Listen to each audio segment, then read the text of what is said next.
Dia 9. L'abundància i la llei de donar. Benvinguts al dia 9. Junts fem camí cap a l'abundància.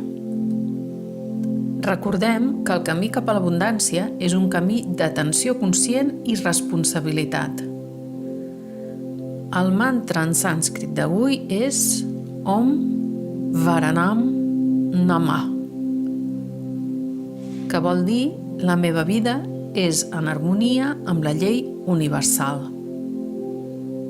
Om Varanam Namah. Meditació. Benvinguts al 9è dia. Floreix. El flux de donar i rebre és l'estat a través dels quals els nostres cossos van florir. L'intercanvi dinàmic i constant amb les cèl·lules de l'univers prosperen gràcies a la cooperació entre elles, tal com ho fan tots els òrgans. També flueix lliurement la sang, perquè quan s'atura el seu flux es creen coàguls. De la mateixa manera, l'aigua del riu flueix tot creant un tipus de natura, mentre que l'estancament de l'aigua crea un paisatge totalment diferent. El flux ens proporciona una simfonia perfecta. El sol proporciona calor als testos de llavors. La pluja aporta la humitat necessària per fer brotar els cultius que posteriorment ens alimenten per nodrir els nostres cossos. En lloc del món natural existeix l'acumulació. Tot és un procés de donar i rebre. Aquesta qualitat és la part crucial de l'abundant riquesa de la natura. D'aquesta manera, la llei de donar és molt senzilla. Si vols alegria, dona alegria. Si vols amor, estima. Si anheles riquesa material, ajuda els altres a ser pròspers. La manera més fàcil d'aconseguir allò que anheles és fer circular el flux d'abundància, tot ajudant els altres a aconseguir allò que desitgen, o els hi cal. Per ser beneït amb tot de coses bones a la vida, inclosa l'abundància, cal aprendre a beneir amb tot de coses bones la vida dels altres, la vida de tothom en silenci. Tenir bons pensaments i desitjos, afalagar qui ens envolta o somriure són accions de donar, i com més donem, més rebem. L'abundància és un altre nom que donem al bé universal, a la font de pura potencialitat, que és disponible per a tothom, sempre i arreu.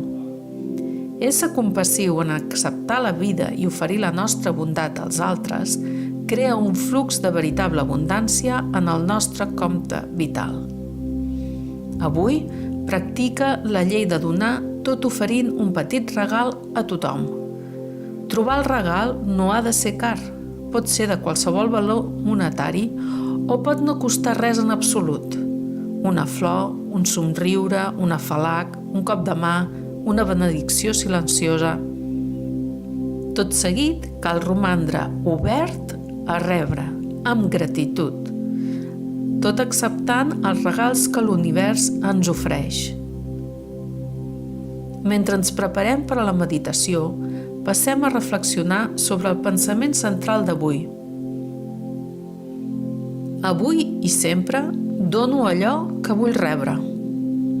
Avui i sempre dono allò que vull rebre. Avui i sempre dono allò que vull rebre. Ara comencem. Si us plau, troba una posició còmoda col·locant les mans lleugerament a la falda i aclocant els ulls. Ves cap a aquest lloc de tranquil·litat interior on experimentem la nostra connexió amb els plànols superiors. Deixa anar tots els pensaments i comença a observar l'entrada i sortida del teu alè. Amb cada inhalació i exhalació, relaxa't cada cop més. Et sents més còmode, més en pau. Ara introdueix suaument el mantra sànscrit d'avui, repetint-lo mentalment i permetent que flueixi amb facilitat, sense esforç. Om Varanam Namah. La meva vida és en harmonia amb la llei universal. Om Vardhanam Namah. Om Vardhanam Namah. Sempre que et trobis distret per pensaments o sensacions en el teu cos o per sorolls de l'entorn, simplement torna la teva atenció cap al mantra. Repeteix-lo mentalment. Si us plau, continua amb la teva meditació. Jo controlaré el temps i al final sentiràs una campaneta suau. Aleshores serà el moment de deixar el mantra.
Ara és l'hora d'alliberar el mantra. Si us plau, torna a portar la teva consciència al teu cos. Pren un moment per descansar, inhalant i exhalant lentament i profunda. Quan et sentis llest, obre suaument els ulls mentre reprens el teu dia duent dins teu aquesta nova comprensió de la veritable abundància. Al llarg del dia, recorda l'afirmació d'avui. Avui i sempre dono allò que vull rebre. Avui i sempre dono allò que vull rebre. Avui i sempre dono allò que vull rebre. Namasté. Recorda't de copiar la frase del dia i el mantra a la llibreta. Reflexiona sobre el seu missatge. Exercici. Escriviu tots aquells defectes que creieu que us limiten al vostre diari. Mireu de trobar aquells trets que no us permeten rebre allò que desitgeu en qualsevol aspecte de l'abundància, sigui material, espiritual o altre. No escriviu des de la ment. Cal sentir amb el cor quins són els defectes que ens impedeixen d'experimentar l'abundància. Recordeu que és important no tan sols allò que s'escriu, sinó també com s'escriu. Les paraules tenen poder, ens ajuden a construir una nova programació mental i, per tant, a crear una nova realitat. Teniu 24 hores per acabar la tasca. Atenció i intenció. Bona pràctica!